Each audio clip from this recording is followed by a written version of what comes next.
Fala. Bom, queria agradecer o convite da Tatiana e da Thaís para participar dessa mesa. Eu não sabia muito bem qual ia ser a minha função de debatedora, para mim isso é uma coisa meio nova.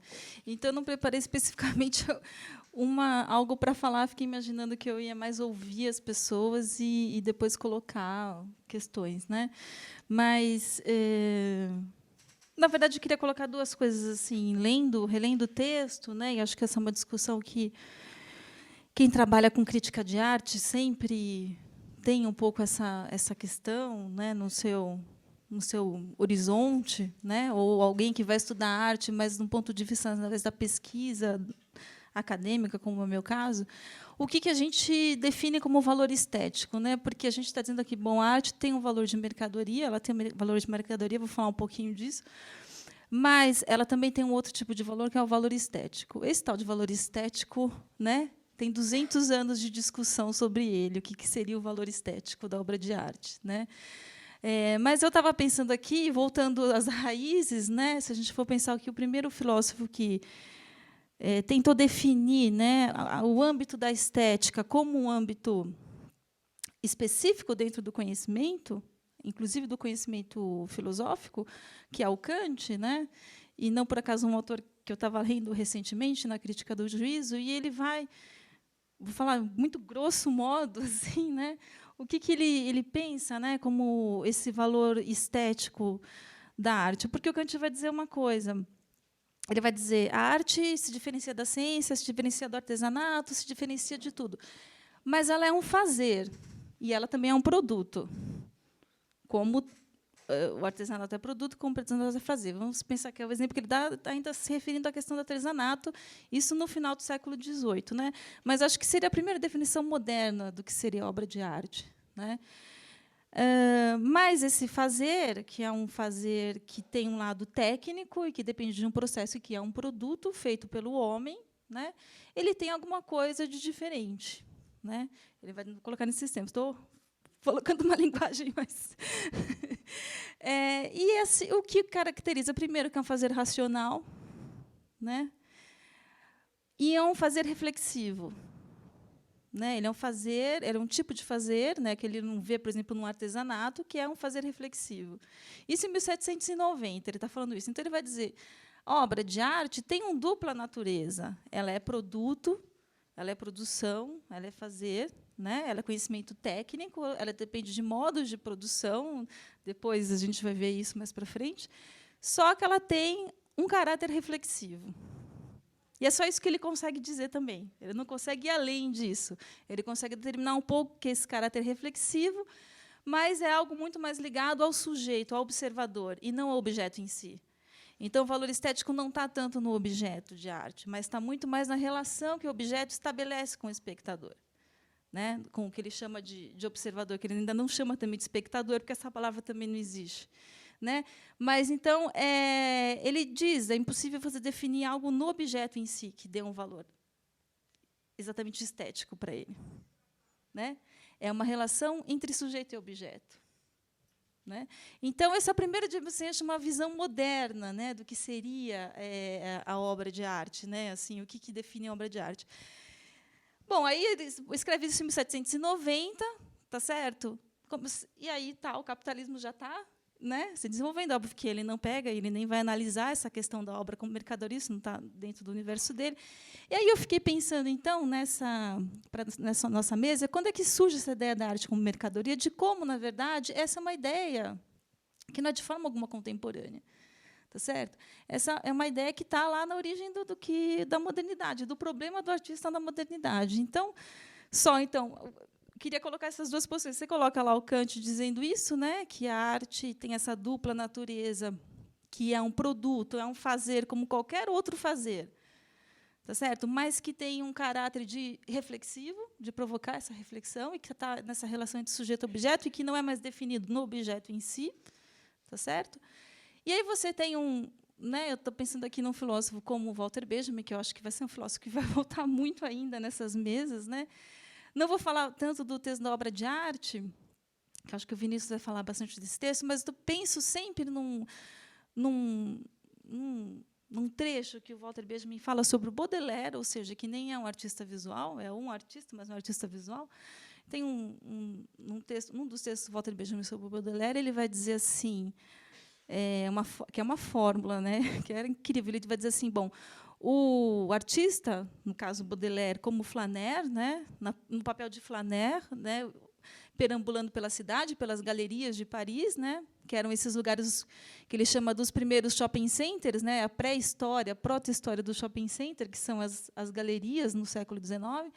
Ele vai dizer, o Flaner, Baudelaire, ele vai para as galerias passear, né, ele finge que é para comprar, mas, na verdade, ele já está indo se vender. Então, essa consciência do artista já moderno, a gente está falando Baudelaire meados do século XIX, né, de que o artista também é aquele que ele se vende. Ele não vai mais para o mercado só para comprar, ele vai para o mercado para se vender. Então, aí então surge, né, no século XIX, sim, essa consciência, já começa a surgir essa consciência forte de que a arte é mercadoria. Tá certo? Então, que você tem que, o artista tem que lidar com isso, né? Quer dizer, isso é algo que é fundante para a questão do artista moderno, né? Se entender, saber como mercadoria, né? Porque o Baudelaire, bom, aí você pode falar isso é consciente, inconsciente, né? Mas não importa. O que importa, talvez, para um filósofo como Walter Benjamin, é que isso, de certa maneira, estava, de certa maneira, na própria poesia, na própria forma como ele fazia a poesia, né?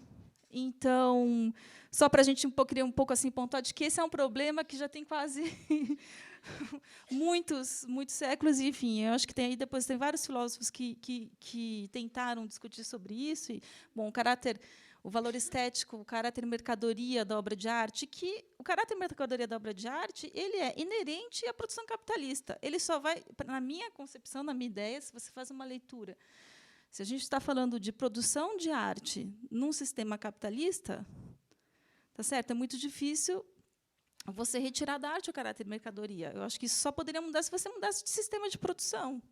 Ponto. Né? Como a gente não muda de sistema de produção, a mercadoria vai estar aí e a arte é a mercadoria.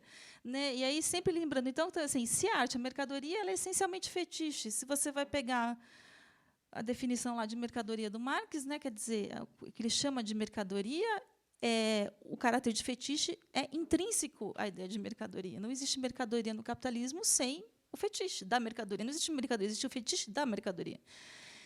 Eu acho que essa questão do valor da arte entra nessa questão do fetiche, né? Como é que você valoriza ou não a arte? Quer dizer, eu não li, infelizmente, o texto do David Harvey. Eu não sei como ele analisa isso do ponto de vista do mercado contemporâneo, né, ou do capitalismo contemporâneo, mas que é inegável que, sim, se é mercadoria, tem fetiche, tudo tem fetiche. Né? E se é fetiche, então entra outras coisas em jogo, né, que não exatamente o valor, nem o valor concreto do objeto produzido, não é só mais também o tempo de produção, né, o tal do trabalho abstrato, que o Marx vai falar que regula as mercadorias na troca, tá certo? Enfim, então eu acho que a gente está lidando ainda com todas essas questões, que são questões que vêm ali, né, desde o nascimento da modernidade, e de que, de uma certa forma, esse caráter duplo da arte, para mim, me parece que é algo que está presente desde isso que eu acredito que o Kant é o primeiro filósofo moderno que define o que é obra de arte. Né? Mesmo ele não esteja falando de capitalismo nem de mercadoria, mas ele já tinha consciência desse duplo caráter da arte. Então, é um pouco isso e que eu tinha para dizer. Ainda só pegando o gancho, acho que a gente podia pensar justamente a partir dessa ideia do duplo caráter da mercadoria. Não, só fazer um adendo aqui na fala. Obrigada por essa fala, Thaisa, mas pensar a partir desse caráter, duplo caráter da obra de arte, desde a sua da modernidade, do nascimento da modernidade, pensar o que mudou hoje, né? Nessa perspectiva se é que mudou alguma coisa, ou não mudou? Pensar na perspectiva desse capitalismo financiarizado, né? Pensar que que está em jogo hoje, né? Então, acho que é um pouco...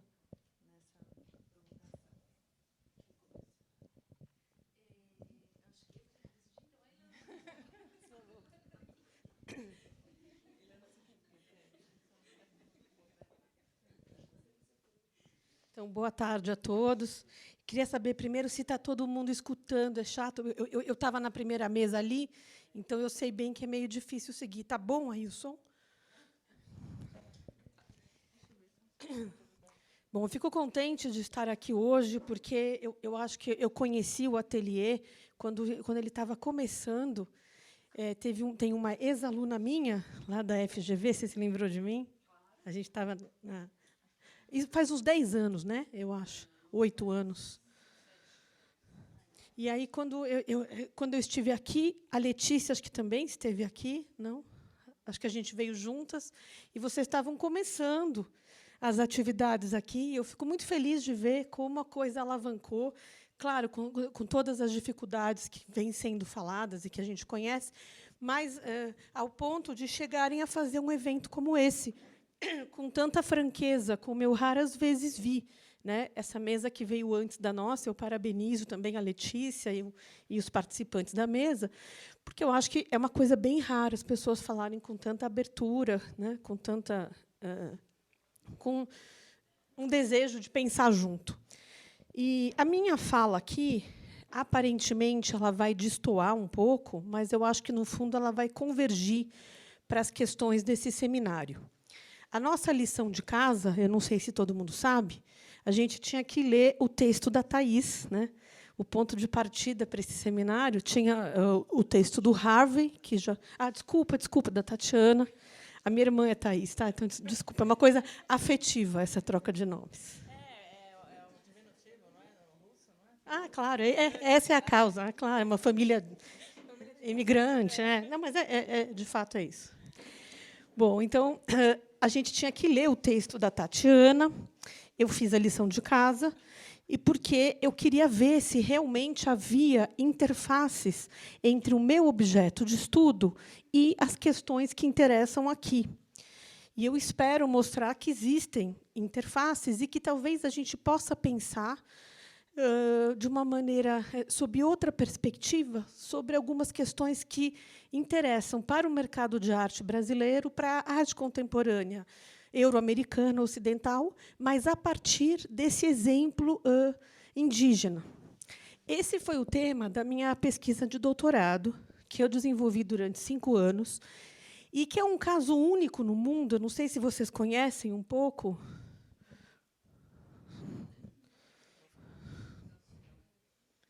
Eu não sei se vocês conhecem esse caso, é uma das únicas produções indígenas do mundo que conseguiram inserção no chamado sistema das artes.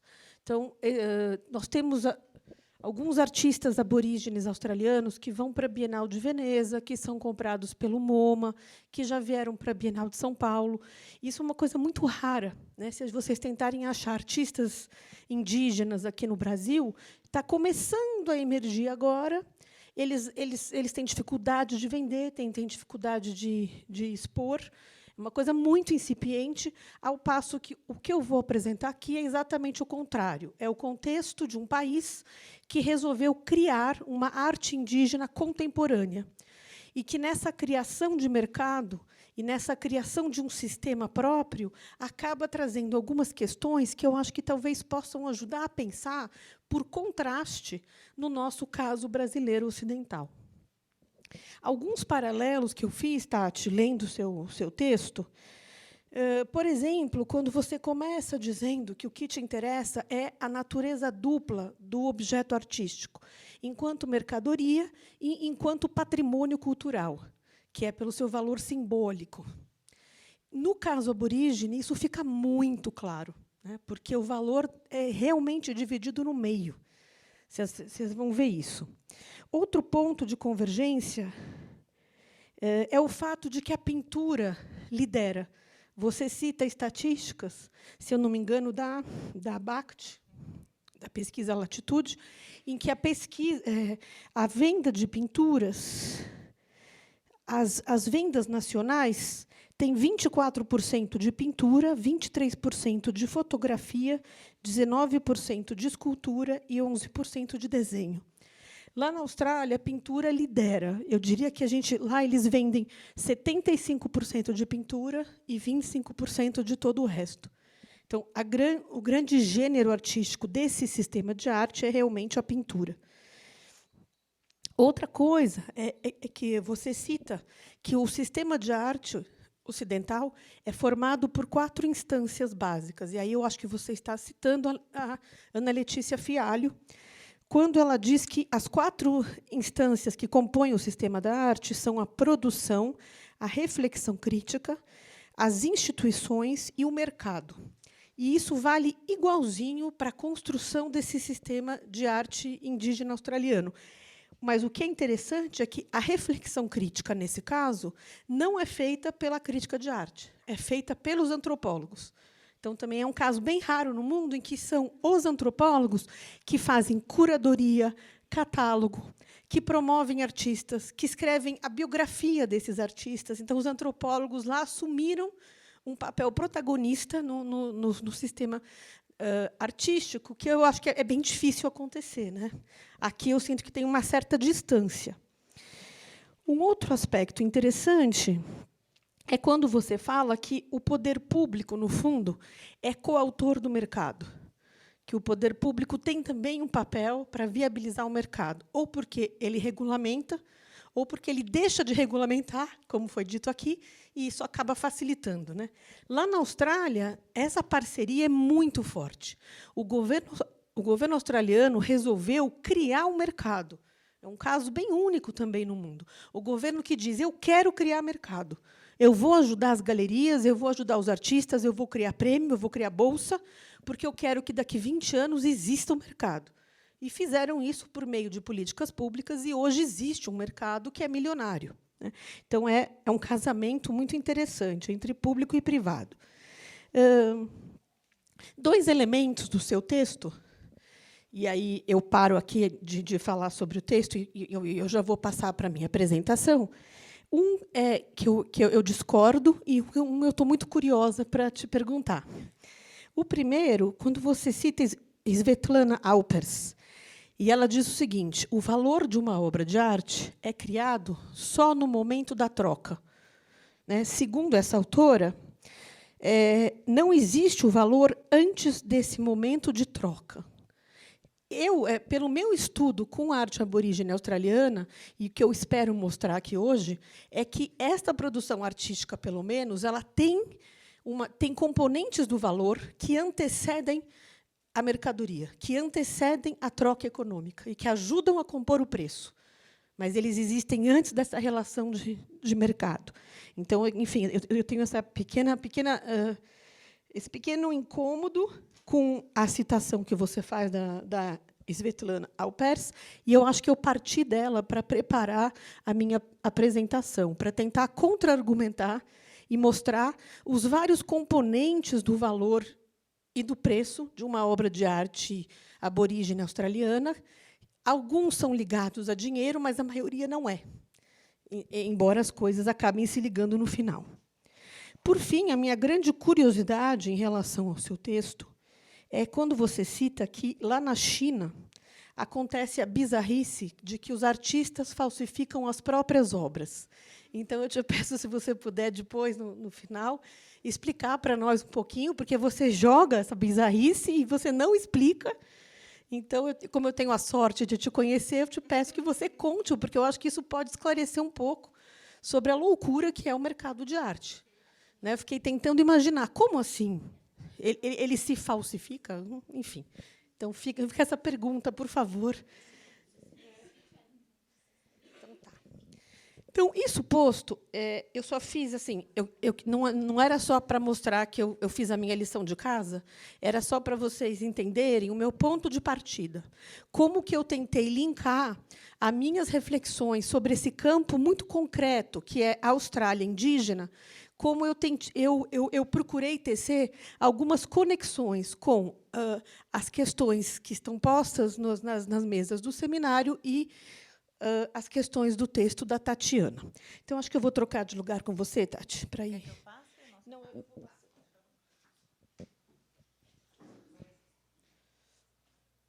Não passa, não. Ah, foi. Uma breve introdução, porque eu acho que quase ninguém conhece esses povos indígenas australianos.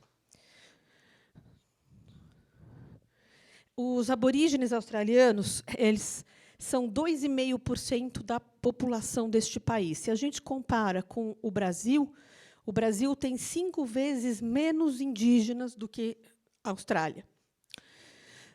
Por outro lado, não existem povos isolados. Todos os povos aborígenes australianos vivem em contato com a sociedade dos brancos.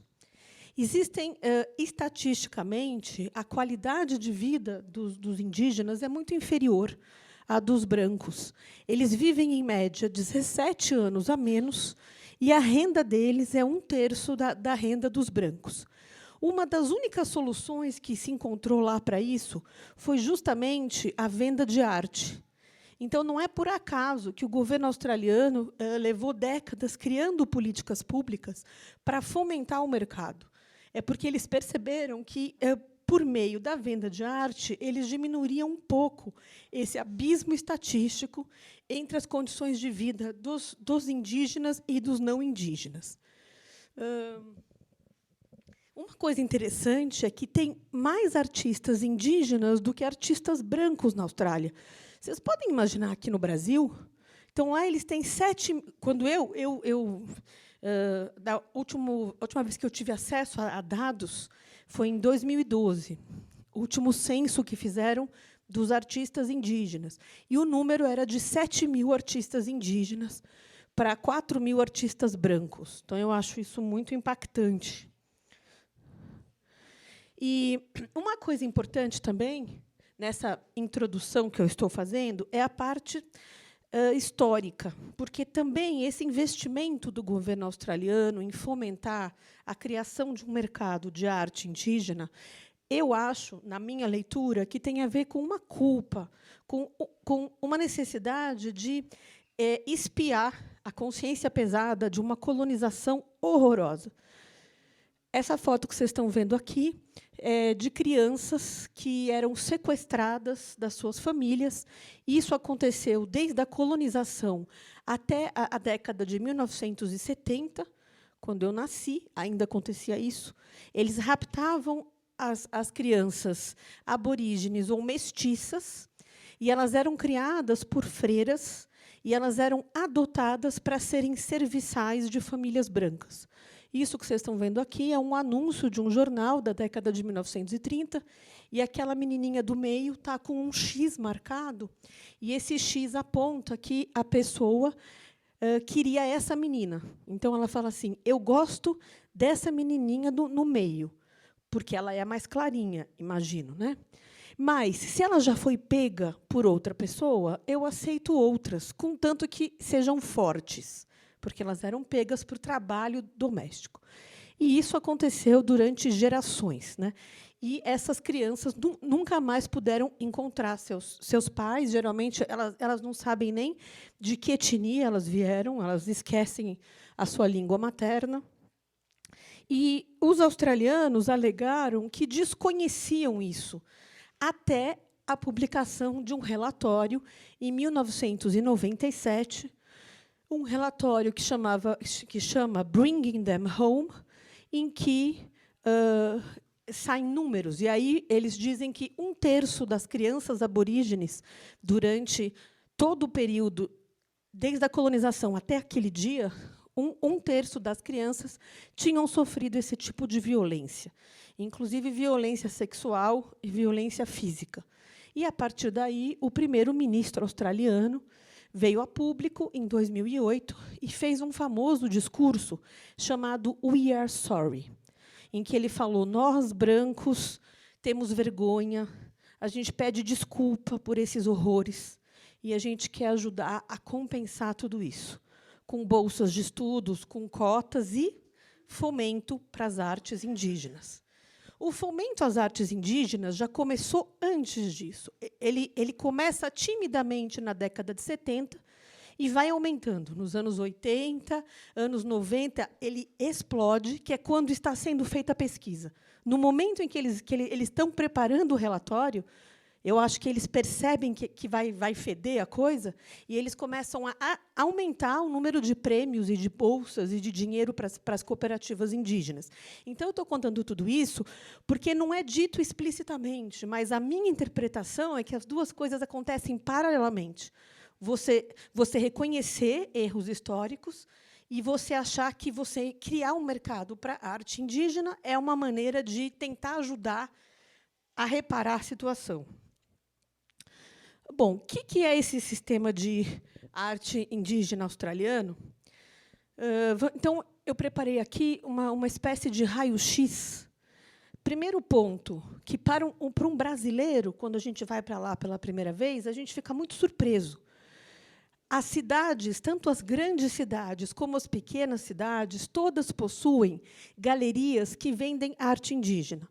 E o que é interessante é que essas galerias geralmente não vendem só arte indígena, elas vendem arte contemporânea de branco, arte internacional e arte indígena. Eles vendem tudo isso junto, eles não acham que é uma coisa separada.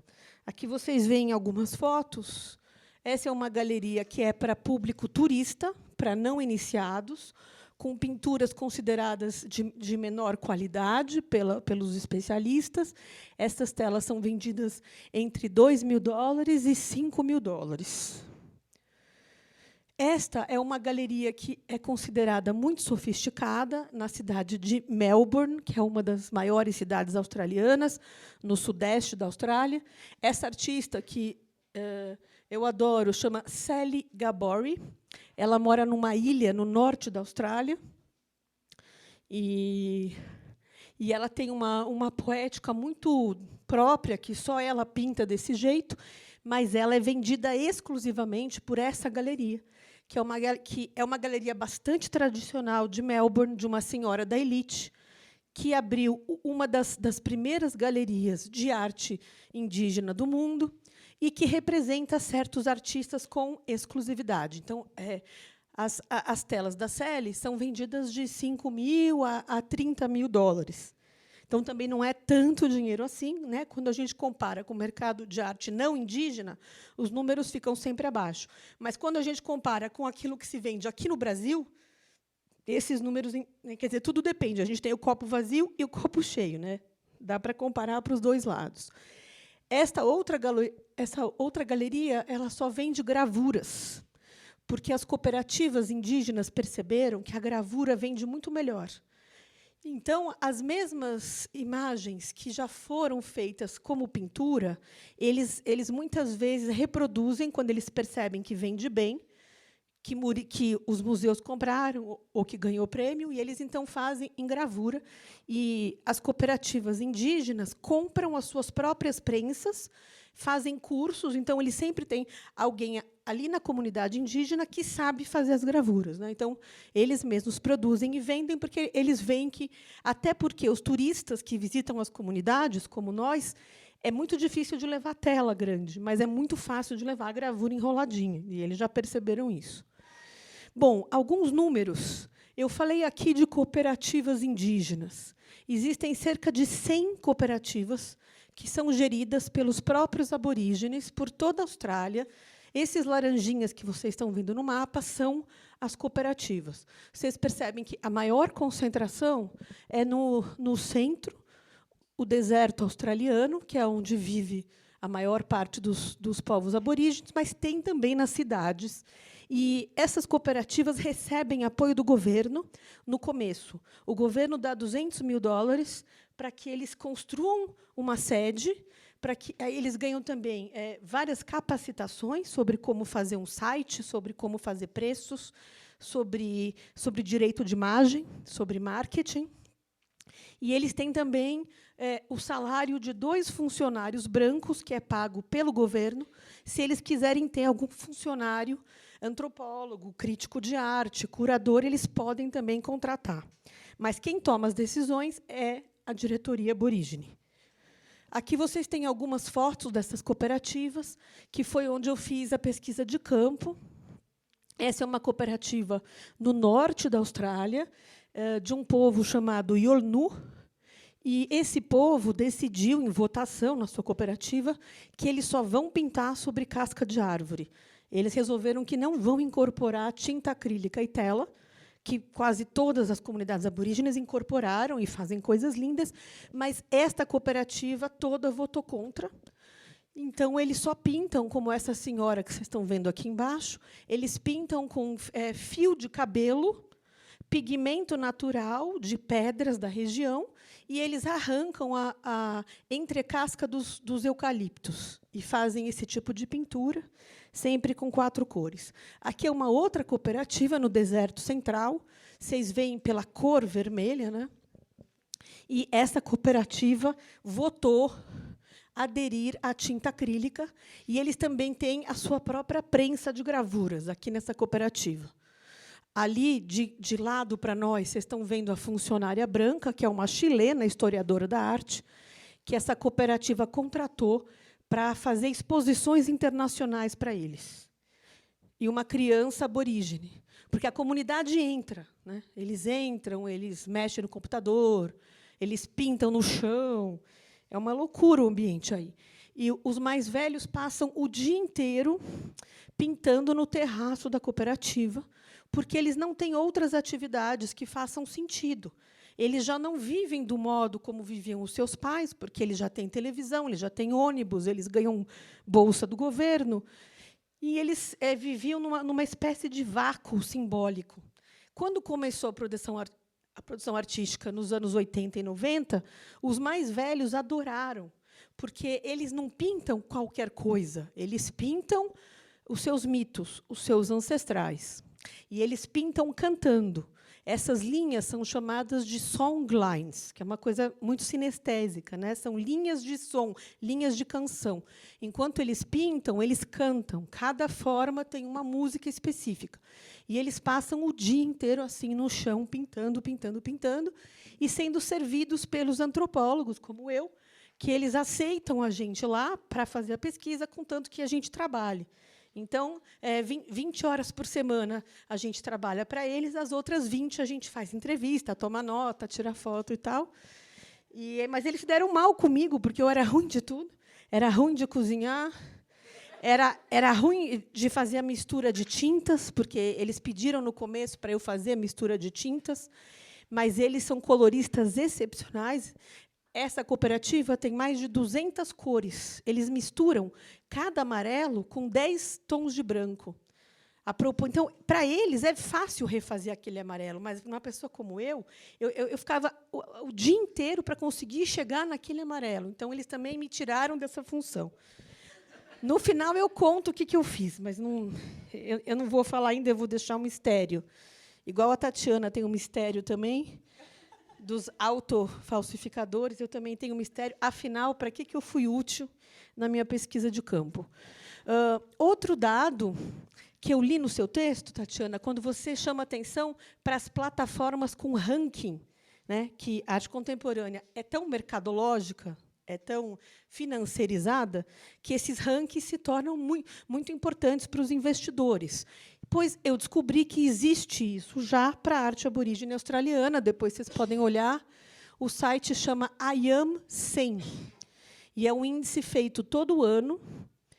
Nesse índice, eles pegam os 100 artistas que venderam por preços mais altos e que ganharam mais prêmios. É uma composição. E aí os investidores podem olhar. No momento, o mercado está em alta. Alguns outros dados. O mercado indígena australiano mobiliza entre 200 milhões e 300 milhões de dólares por ano. Isso é pouco quando a gente compara com números que foram citados aqui antes. Mas é muito quando a gente pensa que são artistas indígenas que criaram um novo tipo de arte e um novo mercado. O recorde de preço de venda de uma tela aborígene foi 2 milhões e 700 mil reais. Isso aconteceu em um leilão da Christie's. E aí eu começo a falar um pouquinho sobre o tema que nos interessa, que é a formação do valor dessas pinturas. Por que essa tela valeu tanto? Bom, primeiro, alguns motivos. Bom, aqui vocês estão vendo a pintura. Essa pintura é enorme, ela tem o tamanho dessa parede inteira, é gigantesca. O artista se chama Clifford Possum Chapal-Jari, e essa tela reúne vários dos componentes do valor e do preço desse sistema de arte. Primeiro, essa obra é de 1977. Esse foi o momento em que começou a pintura acrílica sobre tela. Então, as primeiras telas feitas por aborígenes com tinta acrílica foram nos anos 70. Então, essas são consideradas as pioneiras, a gênese dessa arte indígena contemporânea. Esse artista fundou a primeira cooperativa em 1971. Ele é um ancião. O fato de ele ser mais velho, o fato de a pintura ser do começo desse movimento, são fatores que incrementam o valor. Além disso, o tamanho, que é uma coisa que eu não sei se você cita no seu texto, Tati, ou se foi falada na mesa 1, mas eu me lembro que também, para o sistema de artes euro-americano, o tamanho importa. Nesse sistema importa muito. Então, o fato de essa tela ser muito grande também aumentou o valor dela. Mas o que mais aumentou o valor dela é o fato de que ela condensa 5 fragmentos míticos. Eles chamam esses fragmentos míticos de dreamings. Dreamings que seriam sonhares. Eles dizem que tudo que eles aprenderam com os seus ancestrais foi ensinado por meio de sonhos. Não apenas sonhos que a gente tem quando dorme, mas também sonhos que a gente tem acordado. E todas as imagens que eles pintam são imagens desse tempo dos sonhos. Então, eles só pintam dreaming. Eles não pintam outras coisas. E essa tela, especificamente, tem 5 dreamings, que eu não vou entrar em detalhes aqui, mas, em cada canto, tem toda uma narrativa, coisas que os ancestrais fizeram, ensinamentos morais, algumas punições a irmãos incestuosos. Vocês conseguem ver os esqueletos dos irmãos? Do lado direito, é que está muito ruim a reprodução. Esses branquinhos, do lado direito, dentro do retângulo preto, são esqueletos dos irmãos incestuosos. Aquele foguinho vermelho é uma outra história mítica, de quando começa o planeta. Então, o fato de que esta pintura, eles chamam isso de stories. Quanto mais story a pintura tem, mais ela vale para o mercado de arte. E esse é um valor, Tatiana, que antecede o mercado. Porque, para os próprios artistas indígenas, eles só valorizam se a pintura tiver story. A que não tem story, eles chamam de quick painting. Quick painting, ou nothing painting, é a pintura que não tem dreaming e que eles fazem só para ganhar dinheiro. Então, por exemplo, essa família tinha ido para a cidade grande para visitar um paciente em um hospital, um parente deles. Eles precisavam de dinheiro para passagem de volta. O que eles fizeram? Pintaram, rapidamente, coisas que não têm dreaming, que são vazias. E aí eles venderam por $50 para aquelas turistas alemãs. E aí era só o dinheiro para a passagem de volta. E eu conversei com essa família, elas disseram, essas pinturas são as nothing paintings, são as pinturas do nada. São eles que dão preço. Como é que é na cooperativa? A cooperativa paga o que o artista quiser. O artista diz, eu quero $2.000. A cooperativa paga. Aí ela bota no mercado. Se ninguém comprar, ela não pega mais os trabalhos desse artista, porque ele dá prejuízo. Então, o artista começa a pensar. Ele tem, entendeu? Ele não tenta colocar muito alto o preço. Então, ele fala, eu quero $500. Se a cooperativa vende por 1.000, ela dá a mais para o cara depois. Ela mostra os recibos de venda e ele começa a aprender como é que funciona o mercado. Como é que ela chega no leilão, por exemplo? No leilão, ela chega quando alguém que comprou de uma cooperativa ou de uma galeria do mercado primário, que fura as cooperativas, porque lá são 3 níveis. A cooperativa, a galeria de branco, de mercado primário, e o mercado secundário. A galeria de branco, ela fura a cooperativa, entendeu? Ela visita a comunidade, aí ela descobre, nossa, aqui nessa comunidade tem um super talento. Aí ela rouba o cara da comunidade, ela leva ele para a cidade. É o tubarão. Aí ela paga uma casa e ela fala: eu vou vender você por muito mais do que a tua cooperativa. A maioria das pessoas se nega a entrar nesse esquema, porque não quer deixar a família, porque quer ficar na sua comunidade. Mas tem alguns artistas que toparam e que foram para a cidade e que passaram a viver bancados por esses galeristas. Nesse caso, a galeria fica com 60% do valor da venda e o artista fica com 40% do valor, quando é na galeria. E foi criado, em 2015, um imposto para recompensar as pessoas. Então, por exemplo, se um tubarão vender a pintura... Não, um tubarão não. Se um leilão vender uma pintura por $200 mil, que o primeiro o que a cooperativa tinha vendido por 2 mil, a diferença tem um imposto de 1,5% sobre essa diferença, que tem que ser pago para o artista ou para a família dele, se ele já faleceu. Então, essa foi uma nova criação para tentar equilibrar um pouco essa diferença de preço a cada dimensão desse mercado. Agora, isso não foi sempre assim. Isso é uma criação realmente nova. Em 1984, por exemplo, o maior jornal de Sydney falou sobre o famoso pintor Openlee. Openlee é o nome de uma comunidade inteira, né? É como a gente falar o famoso pintor Yanomami, sendo que Yanomami tem, sei lá, 10 mil Yanomamis. Então, era uma falta de conhecimento tão grande que, no começo, quem queria falar sobre esses artistas só cometia gafe. Os próprios museus australianos se recusavam a comprar nos anos 80. Teve uma cooperativa que disse que tentou vender para o maior museu de arte, a National Gallery, de Canberra, e aí a National Gallery falou assim: não, mas eu já tenho uma tela de tinta acrílica. Ela já tinha uma, e ela acha que uma representa toda a arte indígena australiana. Isso vai mudar radicalmente quando o governo começa a artificialmente criar este mercado. Então, ele cria um primeiro órgão público, que é o Conselho de Arte Aborígene. Esse conselho é composto por representantes indígenas, mas também por alguns brancos, galeristas ligados ao mercado, e eles começam a comprar obras para as coleções públicas.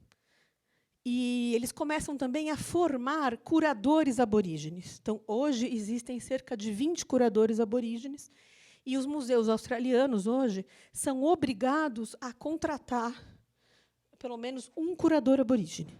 E eles são também obrigados a ter uma ala específica para a produção artística indígena, que é uma coisa inimaginável no Brasil também, né? Um MASP, uma pinacoteca, um Tomiotaki, que tenham que ter dentro da programação, tanto da temporária quanto a permanente, artistas indígenas. Essa é a National Gallery, a mesma que se negou a comprar uma tela nos anos 80. Em 2010, inaugurou uma nova ala, toda com iluminação natural, e que, para você entrar nesse museu, onde tem Picasso, onde tem impressionismo, onde tem Renascimento, enfim, é um museu clássico de belas artes, mas, para poder entrar nesse museu, você tem que passar pela sala de pintura aborígene australiana. E o que você vê nessa sala? Entre outras coisas, essa instalação, que se chama Memorial Aborígene. Essa instalação é feita de 200 troncos ocos. Esses troncos ocos é onde eles colocam os ossos dos mortos. E aí esses ossos ficam ao ar livre por 1 ano, para se misturarem à natureza. Depois de 1 ano, eles enterram, né? E agora, por que eu estou citando essa instalação? Porque, quando teve a comemoração dos 200 anos de colonização inglesa na Austrália, que foi em 1988, o governo australiano encomendou para um curador aborígene uma grande obra para comemorar esta efeméride. Claro, imaginem o que o curador aborígene achou de ter que encomendar para artistas indígenas uma obra para celebrar os 200 anos de massacre. O que eles fizeram? 200 mastros funerários. Então, é um mastro funerário para cada ano da colonização. E eles pintaram esses mastros funerários com as pinturas corporais típicas de cada povo. E exigiram que o governo australiano colocasse essa instalação na entrada da National Gallery permanentemente, que ela nunca saia daí. Essa foi a condição. E aí o governo aceitou, e assim ela está. E eu chego, então, a um segundo componente do valor da arte aborígene australiana, que é o componente político, que eu acho que também antecede o mercado. Um outro exemplo desse componente político, não havia uma lei para garantir as terras para os aborígenes até a década de 1960. Vários clãs do norte da Austrália se reuniram e resolveram fazer uma petição para o governo federal, dizendo que eles queriam que existisse uma lei de terras. E aí, eles datilografaram, vocês veem o documento aqui à esquerda, né, não havia ainda o computador, e, para dar mais força, eles resolveram pintar os símbolos clânicos de todos os líderes que assinavam o documento. E eles têm certeza que foi isso que fez que o governo australiano criasse a lei de terras. Porque o juiz, ele diz isso, o juiz ficou muito impactado por aquele documento todo pintado em volta. E os aborígenes têm certeza que foi o poder dessas imagens, desses símbolos clânicos, que fez com que fosse aprovada a lei, porque eles já haviam tentado várias vezes antes e sempre tinha dado errado. Bom, a gente chega a um momento, agora, nessa última década, de internacionalização maciça. Essa é uma exposição no Museu Ludwig, em Colônia, Alemanha, um museu importante de arte moderna e contemporânea, que, em 2011, quando eu passei por lá, eles estavam com essa exposição de arte aborígene australiana. E eu vi em Paris também uma exposição. A Holanda tem um museu só de arte aborígene australiana. E o que é interessante é que esses museus eles são vistos como museus de arte, eles não são vistos como museus etnográficos, que seria o mais comum aqui no Brasil. Para finalizar, alguns mecanismos e critérios de composição do valor, que eu não falei ainda aqui, porque eu já falei do cosmológico, que é o fato de que as stories têm que estar presentes lá, nessa pintura. Eu já falei também do componente político. E eu vou falar de alguns outros mecanismos de composição do valor dessa arte. O componente iconográfico, que é a capacidade de comunicação. Os aborígenes, os do deserto, têm uma linguagem que é codificada.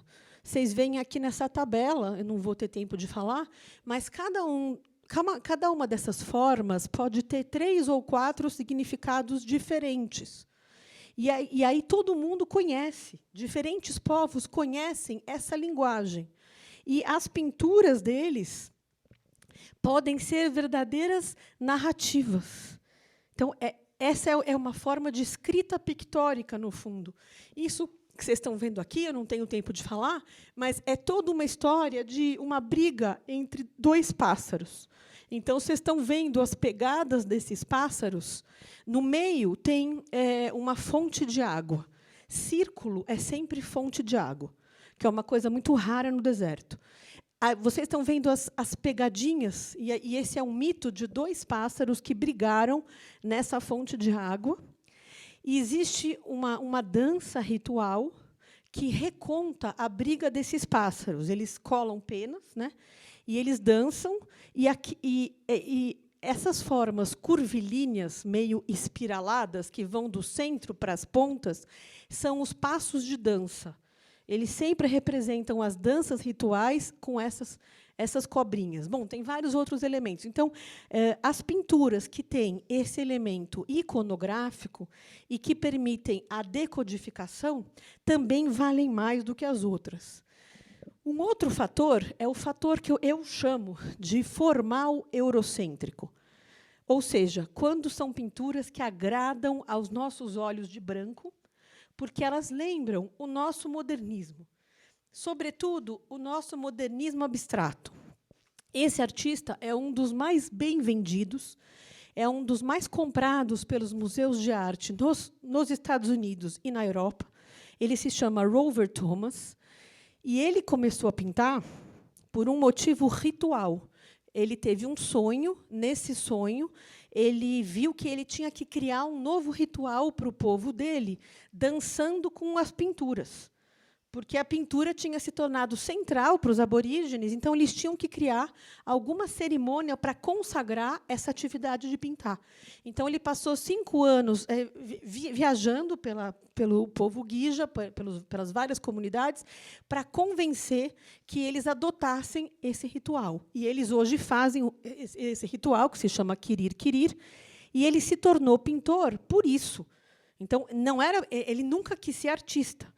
Acontece que ele gostou de fazer essas pinturinhas para dança, e ele começou a aumentar as suas pinturas, a depurar, a estilizar, e surgiu esse artista que o mercado ocidental adora, e que costuma ser comparado com o Rothko.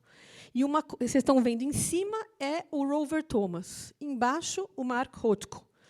E essa pintura do Rover Thomas é uma narrativa mítica, tem um dreaming ali dentro. Aquela parte preta é um lago muito, muito profundo. Aquela parte do lado do lago profundo tem um velho dormindo. Em cima do velho tem uma lua crescente. E lá no alto dessa pintura tem uma grande rocha chamada Uluru, que é uma rocha de 9 quilômetros no deserto australiano. Então, é toda uma história desse velho que vê o reflexo da lua no lago, e aí acontecem várias coisas, né? Mas, do ponto de vista formal, seria possível a gente tecer algumas relações. E aí tem uma anedota que eu sempre conto, que é o Rover Thomas, quando foi no MoMA, a única coisa que ele gostou foi o Rothko. O galerista que estava com ele falou que ele ia olhando, olha, tudo bem, interessante, mas bom mesmo é esse aqui, ó. E aí, por coincidência, era o Rothko. Aqui a gente chega a um outro componente do valor da arte aborígene australiana, que é a ancianidade, que eu acho que vale também para o sistema ocidental, imagino, né? Mas lá, quanto mais velho for o artista, mais vale a obra. Mas não é só em termos financeiros para o mercado, mas vale também para os próprios aborígenes. Porque isso significa que esta pessoa é muito sábia e que ela está colocando nessa pintura tudo que ela viveu, tudo que ela viu na vida dela. Essa senhora, chamada Emily Kame, o preço médio de venda delas, de tela dela, é $80 mil. E ela teve uma exposição em Tóquio, individual. Vocês estão vendo o convite aqui. Alguém sabe ler o que está escrito? Não? Eu nunca consegui saber o que está escrito exatamente, mas deve ser o nome dela, talvez. Eu sei que aconteceu ao mesmo tempo que uma mostra do Van Gogh. E as filas para Emily Kame eram maiores do que as filas para o Van Gogh. Então, foi feito todo um documentário sobre isso. É aquela senhora que vocês estão vendo, ela era analfabeta, ela morava no deserto, ela nunca tinha visto um museu, um livro de arte, nada, e ela começou a pintar reproduzindo as raízes do inhame, que é o totem do clã dela. As raízes do inhame são todas entrelaçadas debaixo da terra, e ela começou a pintar por aí. Depois ela foi abstraindo cada vez mais. Um outro componente do valor é a autenticidade. E como é que se atesta esta autenticidade? Por um documento. As cooperativas e as galerias de branco sempre vendem a obra com esse documento junto. Nesse documento tem o nome do artista, skin name, é muito difícil explicar, mas é a sua posição numa rede de parentesco. se você é tio de alguém, irmão de alguém, avô de alguém, porque isso, para eles, é muito importante. A data de nascimento, língua, região, uma foto do artista, uma foto da pintura e uma breve explicação do dreaming, que está ali representado.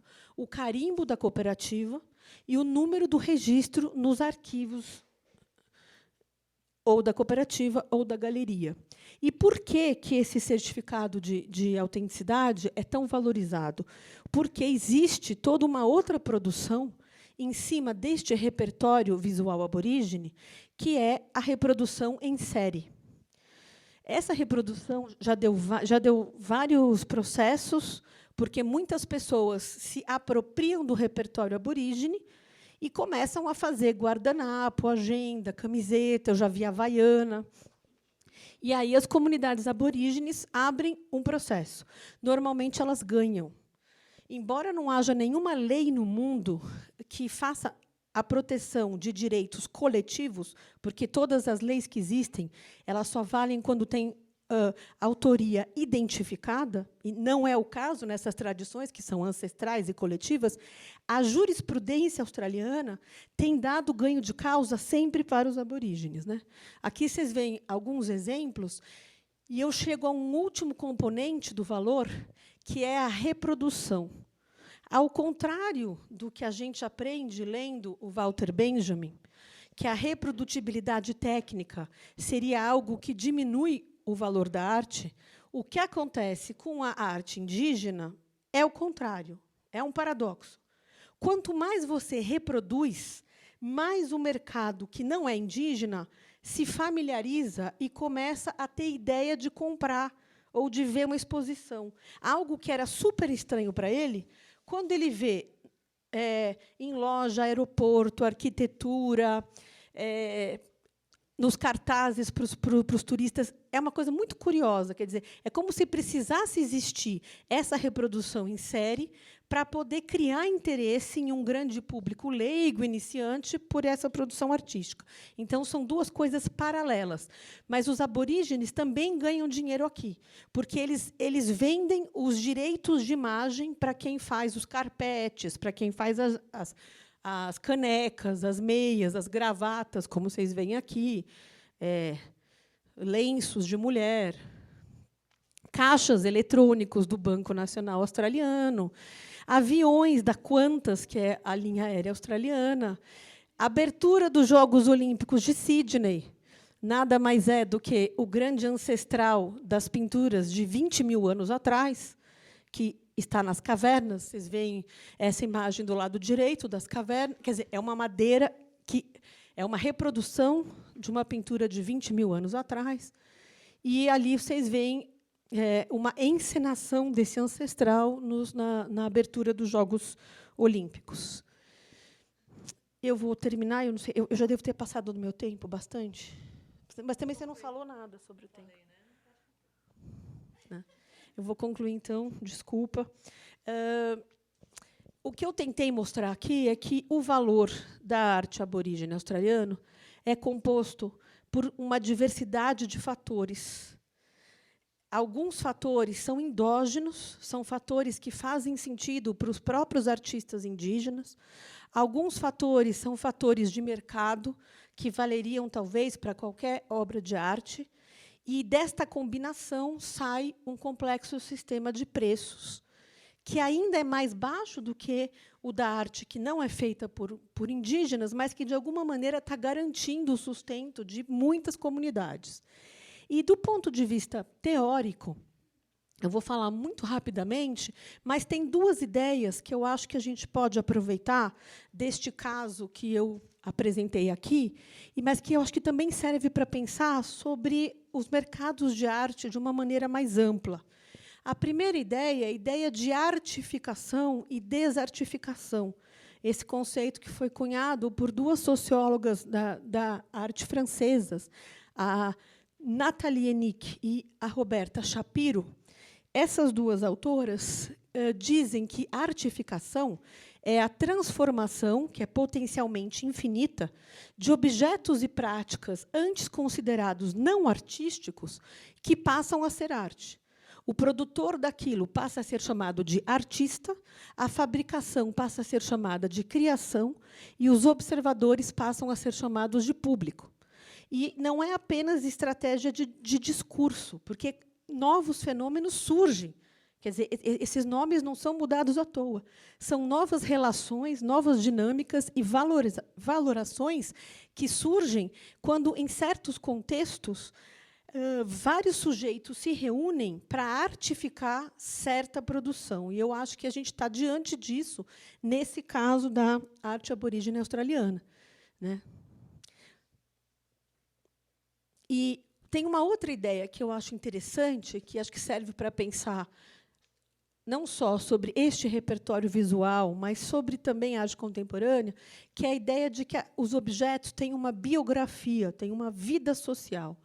Dois autores da antropologia que lançam essa ideia são o Igor Kopitov e o Arjun Appadurai, num livro que já saiu em português, chamado A Vida Social das Coisas. Nesse livro, eles defendem que nenhuma coisa é, por essência, mercadoria, e nenhuma coisa é, por essência, arte.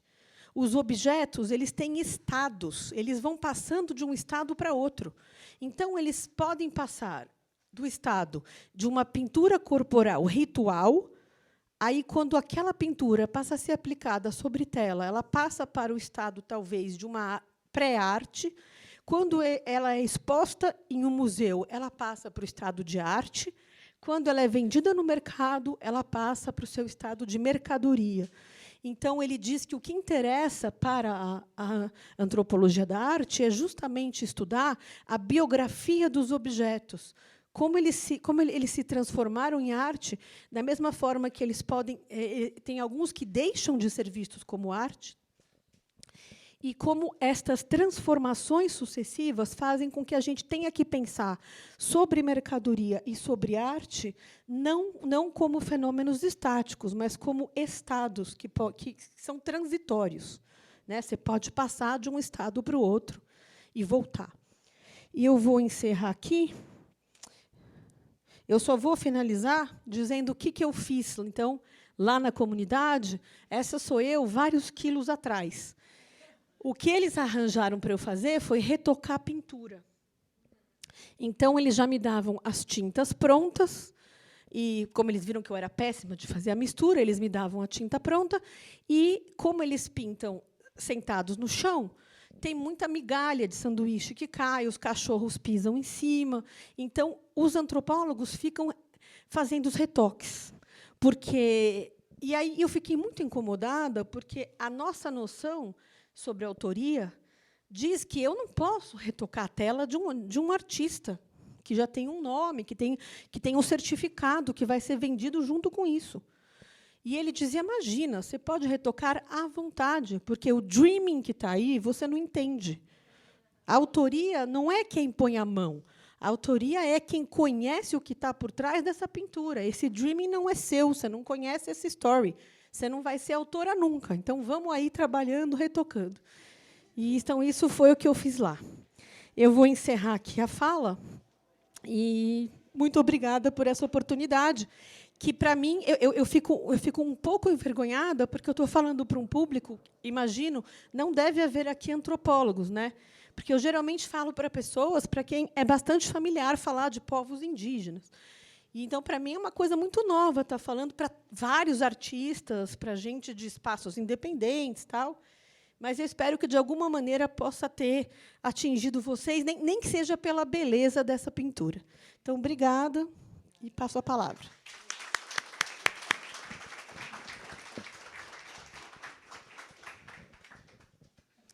Bom, acho que eu vou passar o microfone para a Vera, talvez, e aí depois concluímos com o Vinícius.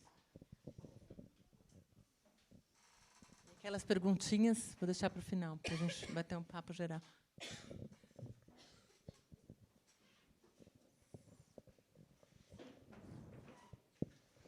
Bom, obrigado por estar aqui, pelo convite.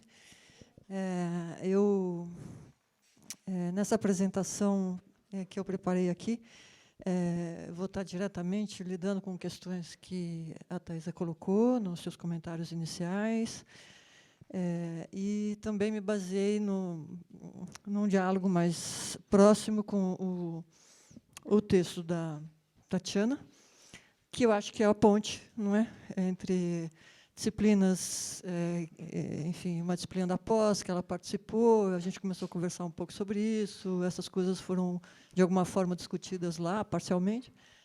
Então, acho que isso situa um pouco o lugar de onde eu falo, né? Eu também venho, mais especificamente, do campo da arquitetura, do estudo da cidade, né? E eu vou estar muito preocupada, né? Acho que até o tom vai ser muito acadêmico, eu não sei fazer outra coisa, tá certo? Então, já digo assim que vou estar muito preocupada com voltar a alguns conceitos e para falar da arte contemporânea, então eu vou voltar para o século XIX, não é? É um pouco essa ideia de que vamos retomar o que é que significa pensar em valor da mercadoria, né? Então, acho que alguma coisa a gente já começa a fazer uma distinção aqui, né? Se a arte contemporânea, a arte como mercadoria, né? Mas, de toda forma, está sendo utilizado esse conceito de valor da mercadoria, né? Então, são palavras que são muito utilizadas, as duas, com significações diferentes. Então, eu de imediato, né, quando vi o título da mesa, né, o caráter especial da mercadoria arte, eu falei, bom, eu preciso voltar, né, à fonte. Então, eu estou me aproximando dessa proposta de tratar o caráter especial da mercadoria, arte, a partir de 3 acepções, né, valor, trabalho e renda, considerados em seus fundamentos, indicando algumas transformações em suas mútuas relações. Argan ele inicia o livro História da Arte como História da Cidade exatamente com a questão do valor, destacando 2 modos de tomar posição com relação aos fenômenos artísticos nas artes visuais. O primeiro modo é voltado ao cuidado que se deve ter com a obra, como identificá-la, classificá-la e conservá-la. O segundo busca investigar em que consiste a arte, como ela é gerada, reconhecida e fruída, como é historicamente produzida. Sensível a Marx, Argan compreende a arte como um modo específico de trabalho, um produto da divisão social do trabalho, cujas mudanças históricas podem ser organizadas em 3 matrizes, que eu apresento aqui seguindo a síntese do Luiz Renato Martins. A primeira matriz associa-se à antiguidade grega, na qual, eu cito, estátuas, cerâmicas, mosaicos e edificações eram, em geral, feitos por escravos ou artesãos em regime de servidão. Na segunda matriz, a prática das artes visuais é confiada mediante contrato ou outras formas de encomenda ou aquisição ao trabalhador livre assalariado ou similarmente remunerado, desfrutando de uma posição até certo ponto invejável nos termos da divisão social do trabalho, e que goza também, eventualmente, desde o período da arte gótica, do poder de individuar sua produção, o que lhe permite certas licenças discursivas e até a prerrogativa de assinar o trabalho. E, na terceira matriz, o artista atua segundo os critérios modernos, que surgiram, sobretudo, após a Revolução Francesa. O trabalho artístico passa a se constituir como prática reflexiva, consoante valores de autonomia. Sob essa perspectiva, afirma o autor, a arte, em princípio, se faz por liberdade. O artista apropria-se dos meios de produção, antes, em mãos da coroa e da igreja, apropria-se a prioristicamente também das formas que produz e dos seus modos de operar, e se torna o maior responsável e detentor primeiro e direto dos frutos do seu trabalho, das obras que apresenta diretamente ao julgamento público e, eventualmente, ao mercado comprador. O valor da autenticidade e a soberania irrestrita da prática constituem aí fundamentos de um novo contrato social artístico. Essa questão da soberania, contudo, passa a ser, em certo sentido, melhor compreendida com a crítica elaborada por Marx e Engels no livro A Ideologia Alemã, que é de 46, né? Quando mencionam a arte como uma prática social, dentre outras, Na ideologia alemã, eu cito, a arte não desfruta mais do caráter excepcional próprio a uma atividade que seria integralmente emancipadora. Ressituada dentro do quadro da divisão do trabalho, a arte deixa de ser um modelo de liberação para se tornar, mais modestamente, um dos objetos da explicação histórica que Marx está trabalhando por construir. Cito aqui uma filósofa francesa chamada Isabelle Garot. Esse caráter excepcional passa a ser entendido à luz da crítica à propriedade privada e da dialética entre trabalho não alienado e trabalho alienado, revendo-se os termos em que a arte é colocada como emblema do trabalho livre. A partir dos escritos de Marx, o estatuto da atividade artística se problematiza entre ser, por um lado, uma possibilidade efetiva, mas excepcional e isolada, de uma atividade humana liberada da alienação, e, por outro, como atividade socialmente determinada pelas formações históricas onde ela ocorre. A não separação entre história da arte e história social é justamente a máxima que segue Argan no livro citado. A partir daí, pensar o estatuto da arte enquanto mercadoria exige a retomada referencial da noção de valor, pois é essa noção de valor que caracteriza a mercadoria e está na base dos cálculos feitos nos circuitos de trocas. Esses circuitos das trocas são de dois tipos: as chamadas trocas simples, que vêm ocorrendo desde os antigos, trocando-se algo produzido por moeda, e a troca capitalista, em que, ao final de cada ciclo de produção e troca, obtém-se um dinheiro maior do que aquele que se tinha inicialmente, gerando-se um excedente, o que permite a acumulação. É a fórmula DM de linha, né? Linha aí é o excedente. D, dinheiro, M, mercadoria, D, linha. Né? Esse cálculo baseia-se no que Marx denomina como valor. No primeiro capítulo do Capital, Marx faz a distinção entre valor de uso, valor de troca e valor. O valor de uso diz respeito às propriedades e ao conteúdo de algo, é o valor que se realiza na utilidade e no consumo. O valor de troca revela-se no circuito social dos produtos e exige um parâmetro de referência comum para que as trocas entre distintas mercadorias possam se realizar a partir de um equivalente universal. E o que é mais importante aqui, e é denominado como valor, é uma abstração, cuja compreensão é fundamental para o entendimento da acumulação do capital. E só foi definitivamente compreendido por Marx. Então, o valor diz respeito, a definição é essa, né, eu cito, a quantidade de tempo de trabalho socialmente necessário para a produção de uma mercadoria, considerando-se a divisão do trabalho, as técnicas, materiais, produtividade, etc. O valor refere-se ao que há em comum na produção da imensa diversidade de mercadorias, ou seja, o tempo social do trabalho. No entanto, para que se possa medir esse tempo social do trabalho e quantificá-lo, a fim de permitir as trocas, é preciso fazer uma distinção em relação à própria natureza do trabalho, uma vez que não se pode comparar diretamente o trabalho de diferentes ofícios. Marx faz uma distinção entre o que ele chama de trabalho concreto e trabalho abstrato. O trabalho concreto é atividade qualificada e diferenciada, a exemplo do marceneiro, do pedreiro, do pintor. E o trabalho abstrato, que é o que interessa aqui ressaltar, equivale ao tempo de trabalho gasto para a produção de algo, porém tomado em termos puramente quantitativos e abstraído da sua especificidade. Nas palavras de Marx, no trabalho abstrato, colocam-se de lado todas as formas concretas e propriedades úteis dos trabalhos reais. O trabalho abstrato ele está na base da determinação do valor. O que determina a grandeza do valor é o tempo enquanto quantidade, o tempo de trabalho socialmente necessário para a produção de um valor de uso. O valor, portanto, que é uma abstração, ele toma corpo, ele se materializa no dinheiro, que é o mediador de todas as trocas.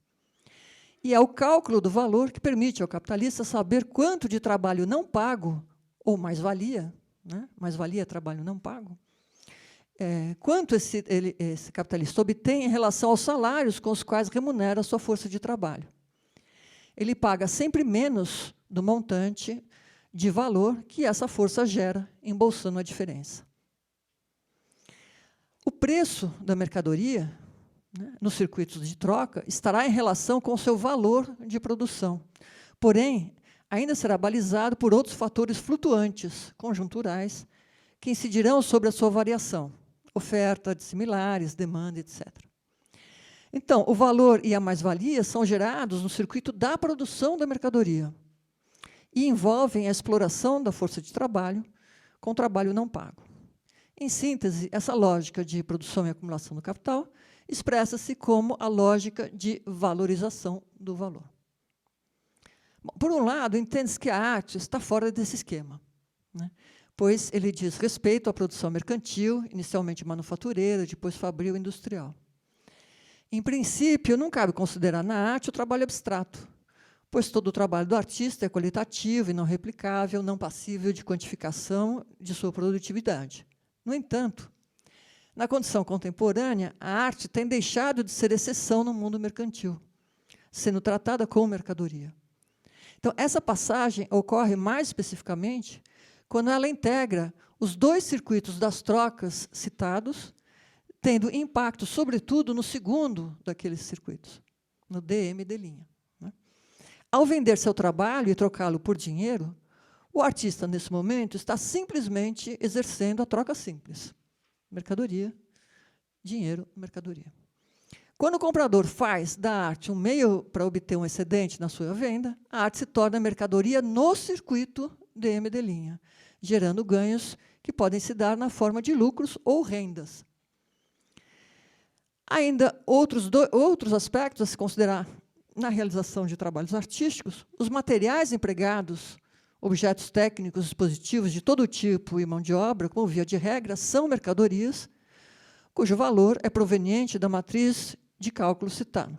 Algo que o Rubens falou claramente, né, em relação a quando discutiram do preço do seu trabalho. Né. Essas mercadorias portam peculiaridades que contribuem, cada uma a seu modo, na valoração final das obras de arte, como os diamantes utilizados por Damien Hirst, por exemplo, né, cujo valor econômico é muito alto, porque o tempo socialmente necessário para produzi-lo é enorme, é imenso. Né. Há também que se levar em conta que esses materiais, objetos escolhidos, ao entrarem na operação artística, revestem-se de uma densidade aurática que contribui para a singularização do trabalho. Apesar disso, como regra, não é o artista que define o preço de mercado dos seus trabalhos, mas sim outros agentes do sistema da arte, como galeristas, críticos, colecionadores. A inserção da arte nos circuitos econômicos de troca e consumo fez com que ela passasse a se vincular de modo mais direto ao dinamismo contraditório do próprio capital. Isso significa que ela passou, em grande parte, a orientar-se pelos imperativos inerentes ao modo de funcionamento do terreno estruturado pela lógica de valorização do valor, incorporando formas de sua subordinação ao capital. Nesse sentido, é interessante observar a informação e os influxos no campo artístico de certas transformações neoliberais na relação valor-trabalho, ocorridas no âmbito sistêmico da estruturação produtiva. No Capital, Marx faz uma outra importante distinção entre trabalho produtivo e improdutivo, considerando o trabalho produtivo para o capital aquele que gera diretamente mais-valia, trabalho não pago, né, que participa diretamente na criação do valor. Na fase de reestruturação produtiva dos anos 70, responsável pelo que se chama de produção enxuta, uma das mudanças foi eliminar, tanto quanto possível, os redutos do trabalho improdutivo nas fábricas, transferindo-os para o produtivo. No toyotismo, por exemplo, foram reduzidas ao máximo as funções de supervisão e gerência, que não produzem diretamente mais-valia, as quais, em grande parte, foram incorporadas pelos próprios trabalhadores. No campo das artes, nessa relação trabalho-valor, e em analogia com a prática de gerência de atividades, o que se viu foi algo oposto, porém feito com a mesma finalidade, ou seja, ampliar a produção de excedente. O trabalho de supervisão da curadoria passou a ser um novo e importante alvo de investimento, ao invés de eliminação, uma vez que aí exerce-se relevante atividade de produção de capital simbólico, que atua diretamente na precificação final do trabalho de arte. Abriu-se cada vez mais espaço para esse tipo de atividade, inclusive reconfigurando-se seu escopo, porém, evidentemente, submetendo-o a filtros e controles institucionais. Em suas estratégias de valorização, o capital tem se apropriado, de modo cada vez mais diversificado, de atividades antes consideradas externas à produção direta do valor.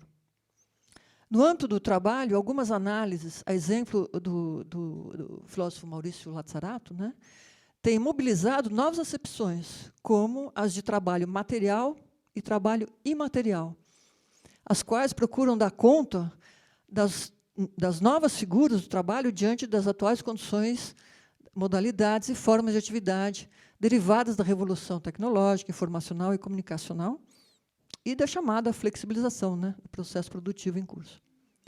O trabalho imaterial encampa as atividades de comunicação, pesquisa, marketing e serviços afins. Ele produz linguagem e relações e, segundo Lazzarato, encontra-se na fusão, eu cito, ele é a interface da nova relação entre produção e consumo. É o trabalho imaterial que ativa e organiza a relação produção-consumo. E esse trabalho nem sempre é remunerado, né? Pois também abarca desdobramentos nas mídias sociais, com suas interações gratuitas, entre aspas, né? e seus rankings. Seu conteúdo é informativo e cultural.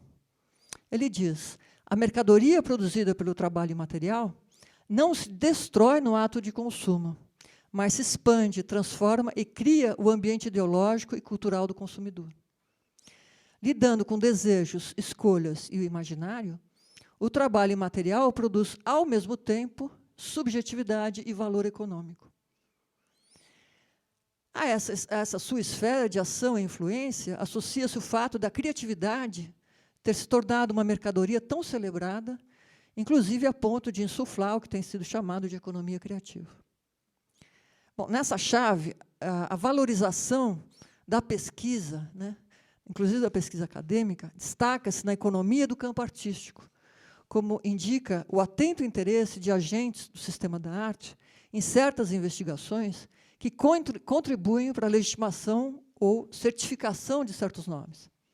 Esse foi o caso emblemático, né, de Paulo Brusque, da sua presença no sistema antes e depois da publicação da pesquisa sobre ele. Em tempos de embrincamento entre economia e cultura, como ocorre na cena atual, houve uma expansão do trabalho imaterial, que é de natureza intelectual.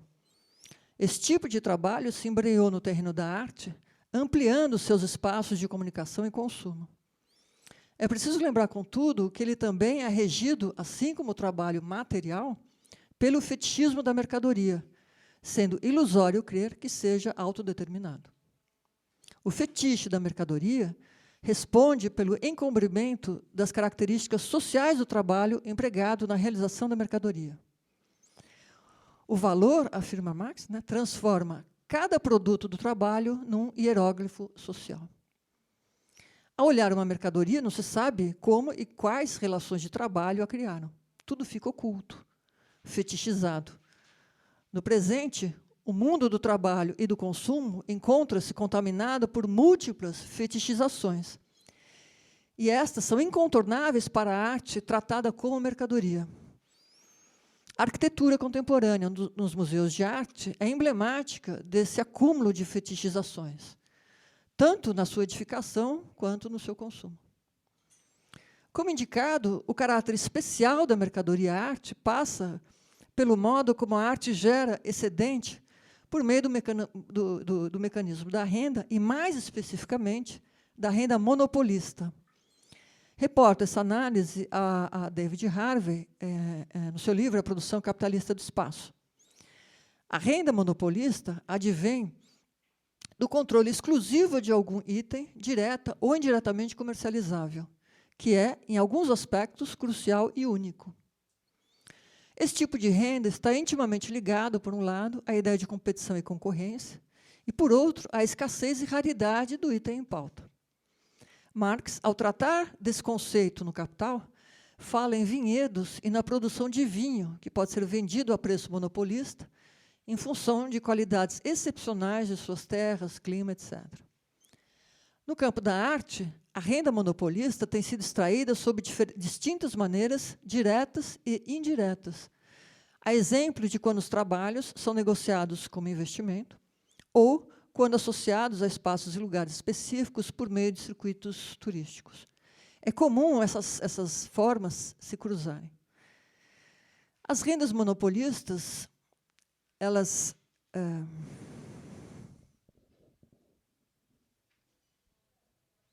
as rendas monopolistas mobilizam o capital simbólico e marcos de distinção.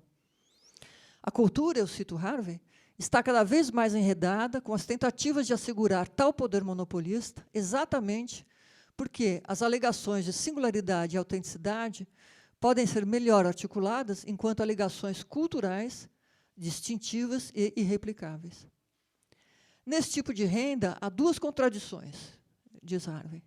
A primeira é o caráter especial do qual depende, assenta-se na singularidade do bem, do objeto, da propriedade, mas ele não pode ser tão excepcional que não permita ter um valor monetário.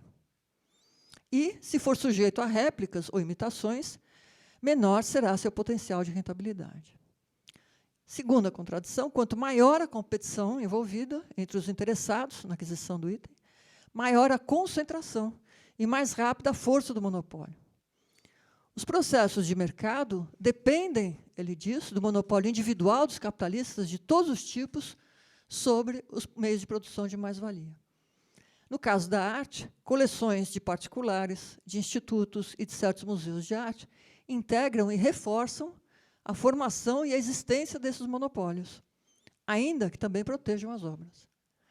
Museus inseridos nos circuitos turísticos, por exemplo, extraem renda monopolista do seu acervo ininterruptamente. Nesses negócios, os leilões são especialmente bem-vindos porque reafirmam simultaneamente a movimentação financeira e o poder monopolista da propriedade privada, que, em última instância, é o ponto de saída e chegada do movimento do capital. A renda monopolista na arte associa-se aos ganhos que emergem nos circuitos de circulação e consumo. A variação de preços e o jogo especulativo que ocorre na arte explicitam como aí o excedente, diferentemente da geração do valor da mercadoria comum, não emerge da exploração do trabalho na produção, mas sim na captação de excedentes presentes na circulação e no consumo, com seus diferentes agentes. Isso explica um pouco, depois a gente volta no debate, né, por que a afirmação da autora citada diz que o valor está depois, né, não antes. O valor econômico. Né. Essa dinâmica tem dado lugar a extremos com preços descomunais para determinadas obras e parcos recursos, remunerações para outras. Cabe também chamar a atenção sobre como a renda monopolista acompanha sem atritos mudanças internas consideráveis na arte, como a de se vender obras de arte por meio de documentos, contratos, quando se trata de propostas, instalações ou outros tipos de efetuação não convencionais. Esses novos graus de abstração, que vão sendo assimilados nos procedimentos do sistema artístico, não deixam de ter seus vínculos com procedimentos típicos do mercado financeiro ora dominante. Para finalizar, caberia ressaltar que essa ênfase na perspectiva econômica da arte contemporânea não significa desconsiderar que a sua submissão ao capital não é interna, né, como ocorre com os trabalhos associados à indústria cultural, que se modelam desde o início segundo os ditames das trocas.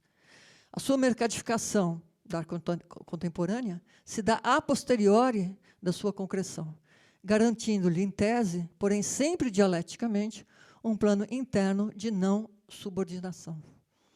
Bom, é isso que eu queria apresentar. Obrigada.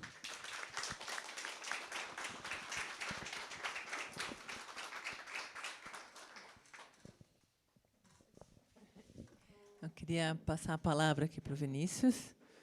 Acho que a gente tem mais uns 25 minutinhos para falar, para entrar no debate.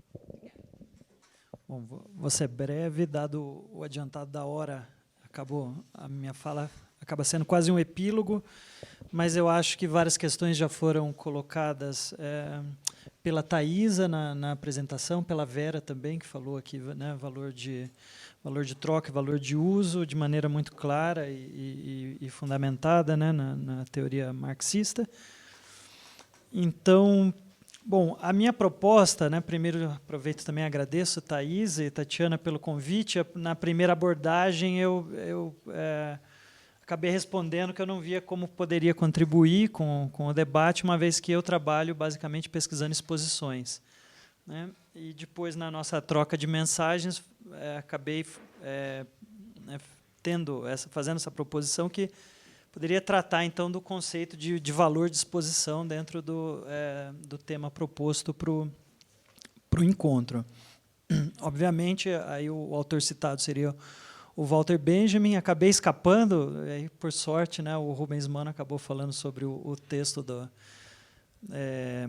da obra de arte, na época da sua reprodutibilidade técnica. Acabei me desviando um pouco desse texto, um pouco por ele já ser, talvez, suficientemente discutido, e porque eu queria trazer algumas outras questões, eu acho que o autor pode trazer, né, para o debate, né, a partir dessa ideia de valor de exposição, não só a questão da reprodutibilidade do trabalho ou da recepção, né, do cinema, como o Benjamin vai abordar naquele texto. E fui recuperar, então, algumas poucas passagens que ele tem no trabalho, na obra das passagens, né, essa obra que ele deixou incompleta. E a minha ideia de trazer esse trabalho também porque esse trabalho é uma coleção. Eu acho que aqui foi falado, né, na primeira mesa, o papel que tem os colecionadores, e o que eu queria trazer aqui é talvez uma perspectiva de como o ato de colecionar pode ser pode ter uma postura crítica, né? Então, a obra das passagens que o Benjamin deixa inacabado, devido à sua morte precoce em 1940 e que ele inicia em 27, é uma coleção de citações. Eu acho que aqui tem dois aspectos desse trabalho que são importantes, né? O primeiro seria esse, que a citação ela retira ela é retirada do seu contexto original. Acho que esse é um aspecto importante que está no trabalho, né, sobre a obra de arte na época da reprodutibilidade técnica, e que o Benjamin assume quase como um modo de operação para construir a obra das passagens, né? A outra é que, quando a citação é reinserida em um novo texto, ela cria uma nova temporalidade, né? Não só uma nova temporalidade, mas uma nova relação com esse novo contexto. Então, a gente pode trazer uma citação, né, de uma obra antiga e trabalhar com ela num texto que é contemporâneo. Então, a citação, também como uma operação aí que ele usa para essa obra das passagens, teria esse potencial de criar novas temporalidades e novas constelações, né, novas relações entre esses fragmentos que ele passou boa parte aí dos seus últimos anos de vida colecionando. Então, eu vou fazer uma breve leitura de alguns aspectos que eu reuni nesses fragmentos, só para poder colocar algumas questões para o debate, né? Então, Benjamin revela, né, na obra das passagens, uma ambiguidade fundamental para a crítica aos museus de arte. Por um lado, né, e eu cito ele, com a sua tendência de voltar-se para trás e deixar-se impregnar pelo passado, né, fecha aspas. E, por outro, na sua relação, né, com as lojas de departamento, e agora eu cito novamente, o acúmulo de obras de arte as aproxima das mercadorias, que, quando oferecidas ao transeunte em grandes quantidades, despertam neles a ideia de que uma parte delas deveria lhe caber. É interessante, a Thaisa me chamou a atenção logo antes né, da nossa mesa iniciar, também para o texto do Adorno, né, sobre Valéry Proust, que ele vai falar justamente como os museus acumulam as obras, e esse processo de acumulação é um processo capitalista por natureza, né? Então, ele vai criticar os museus a partir dessa ideia da acumulação de obras de arte. Então, nesse fragmento retirado do trabalho das passagens, Benjamin busca analisar o momento de transição em que as obras deixam o seu lugar original, voltado ao culto religioso, né, e passam a ocupar um espaço desacralizado destinado à exibição pública. A ambiguidade a qual ele se refere está na situação em que o museu ocupa enquanto mantenedor de uma aura da obra de arte, né, ao evocar justamente esse passado remoto, essa origem, e, ao mesmo tempo, retirando os objetos desses ambientes de culto. Assim, o museu reivindica o lugar de origem da obra, mas para instalar um novo culto, o culto ao objeto artístico. Ou seja, o procedimento, né, e o Benjamin vai usar o exemplo da Madonna Sistina, que estava numa igreja em Piacenza, na Itália, onde ela era pouco conhecida do público. Quando essa pintura é levada para a Galeria dos Grandes Mestres em Dresden, ela passa a ser cada vez mais visitada por um público que, para a época, poderia ser até considerado massivo. Então, ao perder esse valor de culto que ela tinha na igreja, e ele vai, né, reconstruir ali o contexto no qual a obra é feita. Foi uma obra pintada pelo Rafael justamente para um funeral. Então era uma obra impregnada desse valor de culto. Ao ser reinserida na galeria em Dresden, esse valor de culto se transforma em valor um valor artístico, né? Também aqui tem todo o papel que o museu tem em conferir esse valor artístico a essas obras, e também o papel que a historiografia teria nesse momento, né, na Alemanha. Então, assim, a mesma modernidade trazia consigo uma nova forma de exposição, uma nova forma de disponibilidade, desacralizando a obra por meio da perda da aura religiosa, exibia anacronicamente obras únicas em museus, né, conferindo essa nova aura, uma aura artística para os objetos. Então, de acordo com Benjamin, o museu teria o seu lugar de protagonista na exibição de obras de arte, né, durante o século XIX, tomado pelas exposições universais, a partir principalmente da segunda metade do século.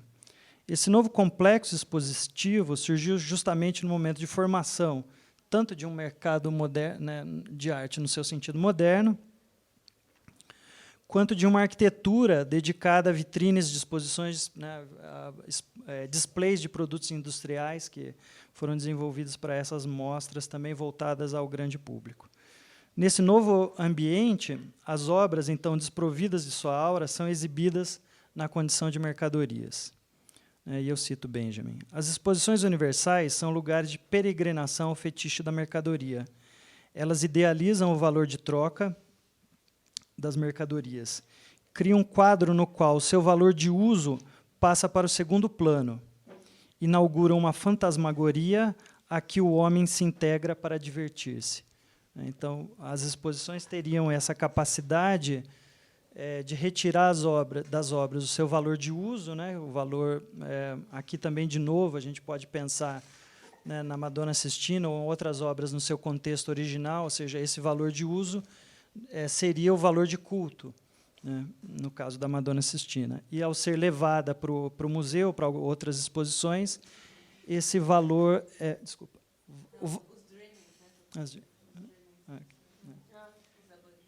Então, esse valor de uso ele é deixado para segundo plano, e o valor de disposição é colocado em primeiro plano, ou valor de troca, no caso. Aqui, na leitura do Benjamin, essas ideias de disposição e de troca, depois, elas vão assumir quase uma mesma equivalência. Nota-se aqui a referência ao fetichismo da mercadoria, conceito central às passagens, manifesto naquilo que ele chama de fantasmagoria. Tal fantasmagoria é expressa no valor de exposição. A exposição realiza uma transfiguração desse valor de troca da mercadoria, relegando o valor de uso ao segundo plano. A exposição atribui à mercadoria um novo valor de culto, pelo simples fato de ser exposta, independente do seu valor econômico. Essa transfiguração por meio da disponibilidade é definida por Benjamin como uma fantasmagoria, mostrando a mercadoria como algo a ser adorado, como um feitiço. Nessa relação existe, no entanto, uma tensão que é irresolúvel. Enquanto imagem, a mercadoria transforma-se em algo que não pode ser possuído, apenas mostrado. Os objetos adquirem, assim, funções mágicas, e as massas enfeitiçadas passam a cultuar as mercadorias. Nos seus dizeres, as exposições foram a escola superior na qual as massas excluídas do consumo aprenderam a empatia pelo valor de troca. Tudo olhar, nada tocar.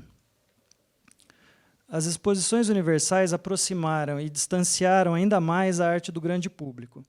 Nunca antes as obras de arte estiveram tão próximas e, ao mesmo tempo, tão distantes dos olhares. Próxima ao ser vista despida da sua aura, como uma mercadoria qualquer, e distante, pois ressacralizada, fetichizada e revestida pela aura do valor de troca, agora transfigurado em valor de exposição. O objeto artístico transforma-se, assim, no exemplo maior da mercadoria no auge do capitalismo, analisado por Benjamin, uma vez que, por ter o seu valor de troca transfigurado e não se prestar mais ao consumo, ela só pode ser adorada. Essa é mais ou menos uma síntese das ideias que eu queria trazer, e as questões que eu queria levantar a partir dessa breve leitura desses fragmentos do trabalho das passagens que se referem aos museus e à exposição, seriam uma que a Thais acabou levantando, né? Ou seja, se o Benjamin pensava que o valor artístico era um valor transitório no século XIX, ou seja, ele perderia, né, naquele momento, ele ainda cumpria uma função, mas ele deixaria de existir, porque o valor de exposição, se a gente pensar no cinema, ele era um valor que ia tomar o lugar desse valor artístico dos objetos. Então, a questão é, o Benjamin está pensando que esse valor é transitório, porque ele também está imaginando a sociedade capitalista, no sentido marxista, como transitória.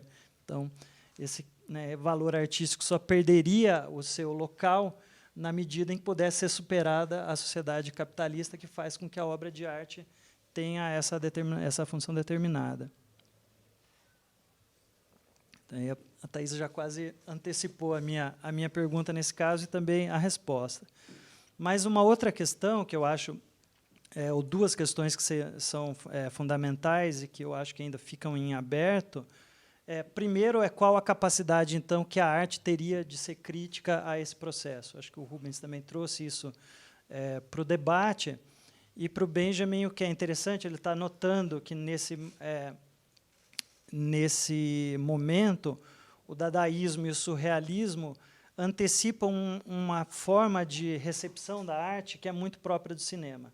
Ou seja, aquela forma de recepção que depois o cinema ia colocar de um espectador distraído, né, um tipo de recepção que não é mais contemplativa diante do objeto artístico, segundo ele, já é antecipada pelo dadaísmo e pelo surrealismo. Ou seja, talvez fosse o caso da gente pensar se hoje, né, a arte contemporânea ainda é capaz de produzir algum tipo de experiência crítica, algum tipo de experiência que nos retira de uma posição contemplativa ou nos retira de uma certa anestesia aí dentro dessa circulação aqui de mercadorias, de valores que foram colocadas na primeira mesa do debate. Então, talvez uma das questões que ficam em abertas seria pensar ainda qual a potência crítica da arte.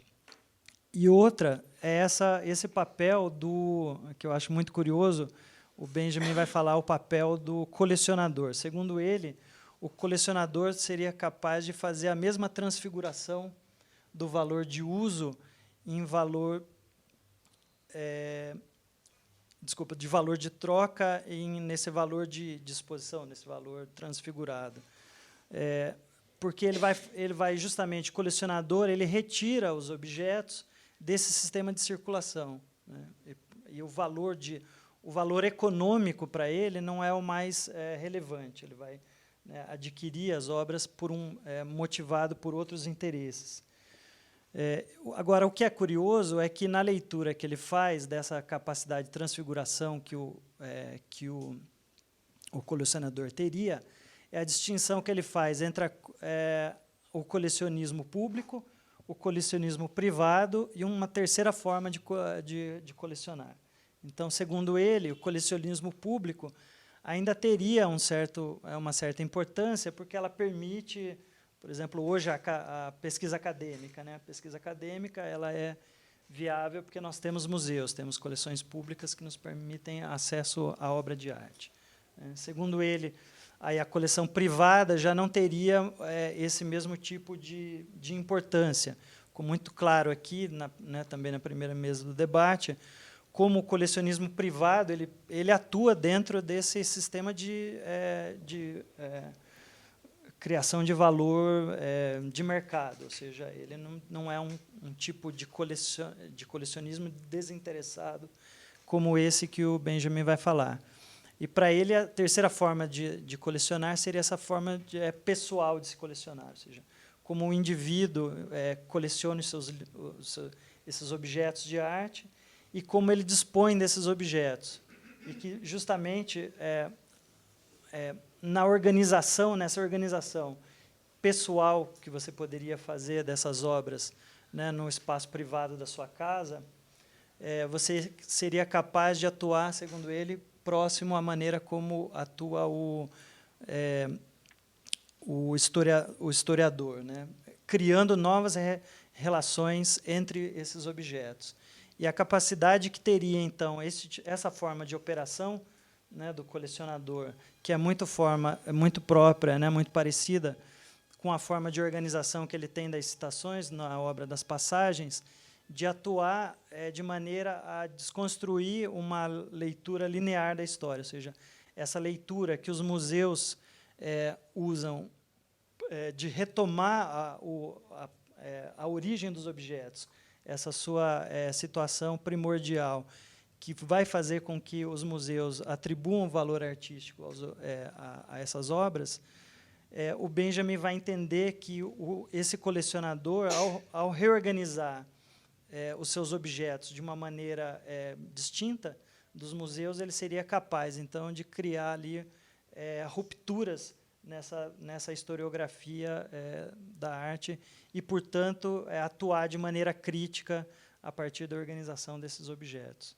Acho que um pouco isso que eu queria trazer aqui para uma discussão, a gente poder pensar, né, o Benjamin também, assim como o valor, ele imaginava que essa forma de colecionar estava deixando de existir, né, então pensar se há outras formas críticas hoje, né. No meu caso, eu tenderia a pensar se a curadoria pode atuar criticamente, reorganizando esses objetos de alguma forma dentro do circuito das artes ou não.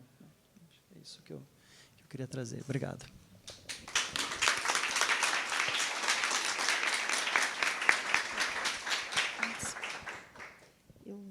Eu só vou comentar rapidinho para também não monopolizar, né, que já está hora bem adiantada. Eu achei, vou começar então pela fala do Vinícius, porque me toca diretamente, me deixa muito instigada a pensar, porque realmente eu acho que talvez a ideia de fantasmagoria do Walter Benjamin dê para pensar mais essa questão da arte hoje do que a ideia de fetiche da mercadoria.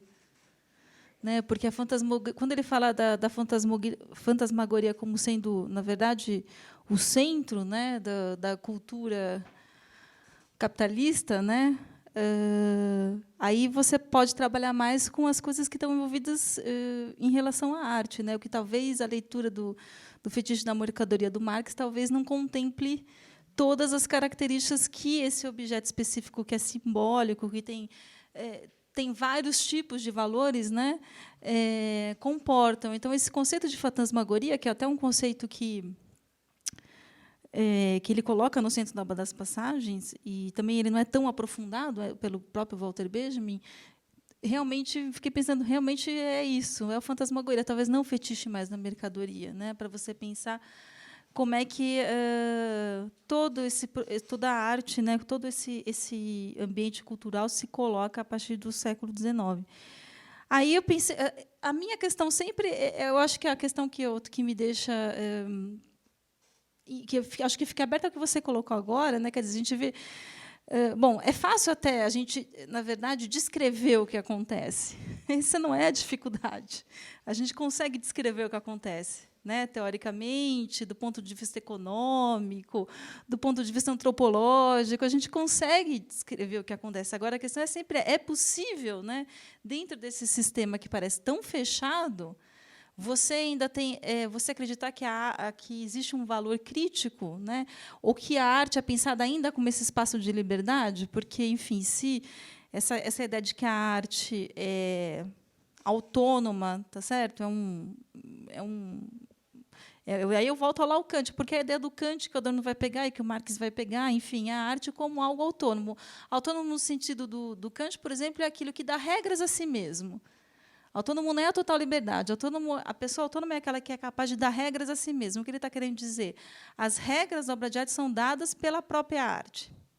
Só que a gente vive num sistema onde as regras, na verdade, elas não são dadas, às vezes, pela própria arte. Elas são regras que são exteriores ao próprio objeto.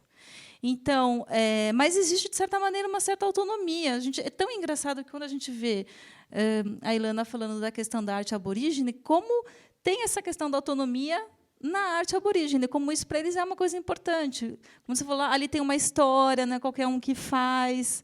Tá certo? Existe uma ideia ainda de autonomia ali, nesse sentido de regras que são próprias àquele conhecimento, àquele saber. Mesmo que aquele objeto, depois, ele vá ser inserido numa produção, num sistema produtivo, né, e de circulação, que tem regras próprias, né, e que vão ajudar a regular a circulação desse objeto no mercado. Então, a questão sempre né, onde que você consegue resistir, né, onde ficam as duas forças, né, desse objeto e de toda a produção onde esse objeto está inserido. E aí, de novo, acho que pensando no Walter Benjamin, porque quando você falou dessa questão do colecionador, aí me vem, porque como é que, para o Walter Benjamin, ali no século XIX, você poderia, então, na verdade, desconstruir essas fantasmagorias, né? É pelo poder de crítica. É o poder de crítica, e isso é uma coisa posterior, né? Então, o que você pode fazer em relação ao passado, por exemplo, né? Então, quem está falando do passado pode fazer em relação para é o que ele chamava de construir imagens dialéticas, né? A construção de imagens dialéticas, ou a percepção de imagens dialéticas, é uma forma do despertar da fantasmagoria, né? Então, talvez a gente possa pensar, não, talvez a única possibilidade de crítica hoje é sempre uma construção a posteriori. Não sei, estou julgando, quer dizer, o que você falou, feito ou pela curadoria, ou pela crítica de arte, ou pela própria história da arte, enfim, quer dizer, mas não, talvez, uma crítica, enfim, algo que esteja imanente, ou que seja, quer dizer, está imanente no próprio objeto, mas ele necessita desse momento posterior, que é o momento de construção da crítica, né? Onde você retira, então, aquele objeto de todo um discurso, de todo um sistema, e você consegue, então, fazer essa desconstrução da fantasmagoria, né? Mas, de qualquer forma, eu acho que essa é um pouco a pergunta que fica, né? Como é que você mantém esse poder, né, de crítica da obra? Eu não vou falar mais, porque eu acho que também acho que é interessante as pessoas perguntarem, né?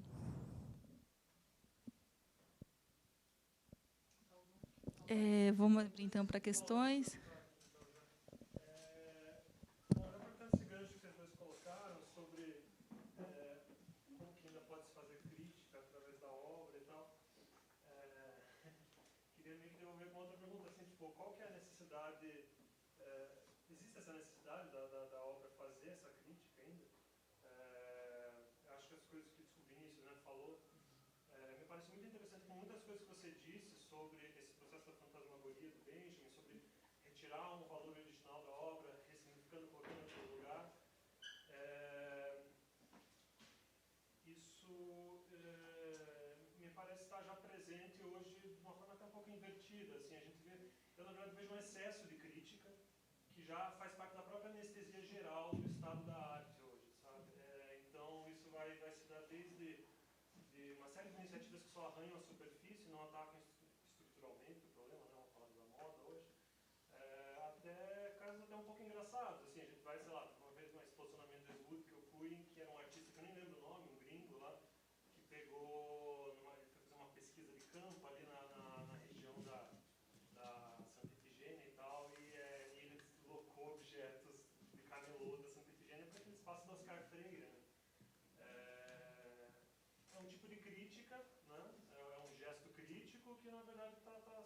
está só reatualizando esses processos todos de mercantilização da arte e tal, ele gourmetizou, né, os objetos ali da Santa Efigênia naquele espaço da Oscar Freire, aplicando o preço que os consumidores de lá estão dispostos a pagar. Então, a pergunta que me fica assim como, sei lá, assim, apesar de eu me sentir parte disso como um iniciante nesse sistema de arte, mas eu me senti um pouco fora por causa desse modus operandi, é essa. A gente precisa de crítica, a gente está saturado de uma crítica que já se tornou um estado, a gente